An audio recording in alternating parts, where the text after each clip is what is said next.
Bismillahirrahmanirrahim. Assalamualaikum warahmatullahi wabarakatuh.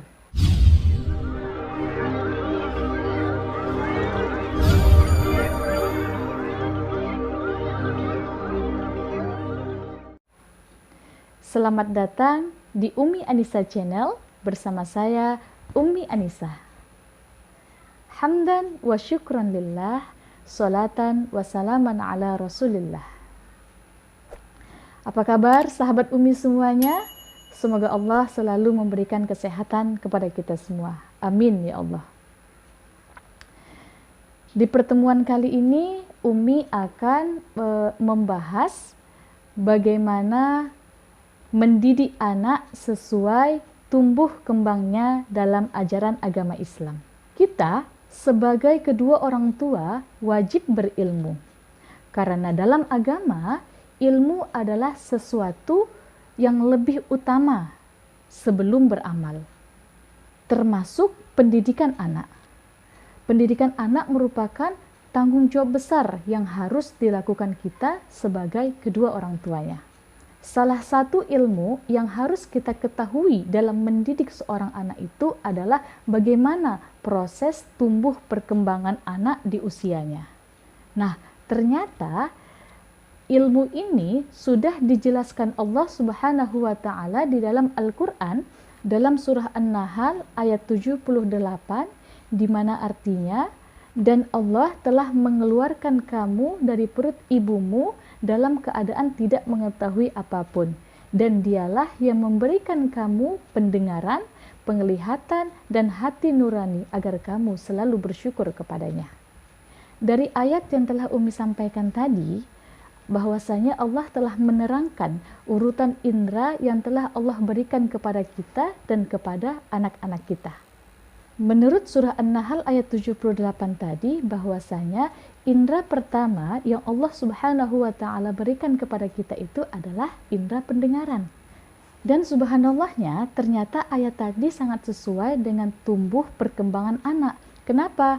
Karena indera yang pertama kali berkembang kepada anak itu adalah indera pendengaran. Bahkan dalam sebagian penelitian, indera pendengaran anak itu telah berkembang sejak ia masih dalam janin kita. Maka daripada itu, ketika anak di dalam janin kita, sebaiknya kita perdengarkan ayat-ayat Al-Quran atau kata-kata baik agar anak tadi bisa menjadi lebih baik lagi. Maka daripada itu Bunda, di fase inilah indera pendengaran menjadi indera yang paling berkembang pada saat anak itu mulai usia 0 sampai 1 tahun. Nah, disitulah anak-anak kita biasakan untuk mentasmi atau mendengar kalimat-kalimat thayyibah, kalimat-kalimat baik seperti zikir, ayat-ayat Al-Quran yang setiap harinya kita perdengarkan kepada anak kita atau kita lantunkan kepada ia. Kenapa? Karena hal yang baik kita berikan kepada anak kita itu akan masuk ke dalam hati dan pikirannya. Dan biasanya ketika anak bayi tadi selalu kita perdengarkan dengan Al-Quran, hatinya itu akan terikat dengan Al-Quran. Nah, ini juga merupakan salah satu cara kelak anak tadi akan mudah untuk menjadi para penghafal Al-Quran, insya Allah. Oke Bunda? Oke Bunda, langkah yang kedua, cara mendidik anak sesuai fase perkembangannya itu adalah penglihatan. Allah Subhanahu wa taala menyebutnya itu dengan al-absar atau penglihatan. Karena menurut perkembangan anak, indera penglihatan merupakan indera yang kedua setelah pendengaran. Di mana indera penglihatan ini berkembang dari anak mulai usia 1 sampai usia 7 tahun. Nah, di usia ini indera penglihatan anak itu sangat dominan dengan apa yang kita lakukan. Dialah sebagai peniru ulung, koper sejati, apa yang dilihatnya itulah yang ditirunya, apa yang dinampaknya itulah yang dipraktekkannya.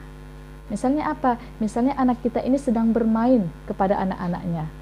Ternyata kita dengar suaranya itu ribut, teriak-teriak. Nah, Saat itu kita langsung mendatangi anak tadi. Kita bilang, "Nak, jangan marah-marah ya nak ya, mainnya," kita bilang gitu. Tapi kita membilanginya sambil berkata yang suara kita, nada yang besar juga.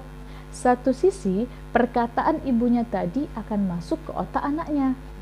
Kalau si ibunya tadi tidak suka teriak-teriak terhadap anaknya, tetapi ibunya tadi mencontohkan kepada anaknya dengan perkataan yang teriak-teriak juga, maka si anak tadi jadi bingung dan terjadilah konflik di otaknya. Inilah kenapa anak itu susah diatur, susah dibilangin, susah dikasih tahu. Itulah karena tidak ada kekonsistenan terhadap kita sebagai kedua orang tua. Apa yang kita ucapkan, itulah yang diikutinya. Yang terakhir, Allah memberinya al-ifdah atau hati nurani yang berkembang ketika anak usia 7 tahun. Di fase ini, anak sudah bisa memahami ucapan kedua orang tuanya. Nah, disitulah Nabi Muhammad SAW memerintahkan kepada anak yang usia 7 tahun untuk melakukan sholat. Di fase ini, si anak itu sudah mulai mengerti bahwasanya sholat itu tidak boleh berbicara, tidak boleh bermain, tidak boleh melakukan keributan. Nah, karena dia sudah usia 7 tahun. Dia itu sudah bisa membedakan mana yang baik, mana yang buruk, mana yang berbahaya buat dirinya, mana yang tidak berbahaya. Tidak seperti anak di bawah usia 7 tahun yang ketika dibawa sholat, pasti dia itu akan melakukan kegiatan yang tidak baik atau bermain-main dalam sholat. Dan inilah metode cara mendidik anak sesuai tumbuh perkembangannya. Jangan sampai salah kita menempatkan cara mendidik anak kita. Semoga tips yang Umi berikan tadi bermanfaat buat bunda-bunda semua di rumah dan dapat dipraktekkan dalam kehidupan sehari-hari. Jika ada pertanyaan, boleh tulis komentar di bawah ini ya.